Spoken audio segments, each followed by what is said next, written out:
নিজেকে গত শতাব্দীর 50-এর দশকের যুবক দাবি করে পনেমারস্কোকে 2006 সালে যুবক বেশি দেখা গিয়েছিল ইউক্রেনের কিয়েভ শহরে। সে সময় পনেমারস্কো দাবি করেন তার জন্ম 1932 সালে সোভিয়েত রাশিয়ায়। তিনি কর্তৃপক্ষের হাতে ধরিয়ে দেন তার ওই চেহারার এক যুবকের অন্তত 60 বছর আগের একটি রুশ পরিচয়পত্রের ছবি।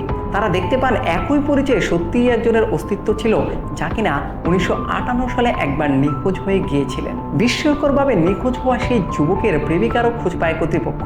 ততদিনে তিনি 70 ঊর্ধ্ব বৃদ্ধা। এছাড়া পনেমারস্কের কাছে থাকা ছবিতে দেখা গিয়েছিল বেরিয়ে আসা তিনি সেই নারী।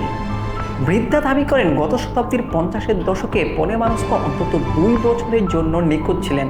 পরে অবশ্য তিনি ফিরে এসেছিলেন। বৃদ্ধা জানান, ফিরে আসার পর পনেমারস্কোর কাছে এমন একটি ছবি পাওয়া যায় যেখানে তাকে একজন বৃদ্ধের মতো দেখাচ্ছে।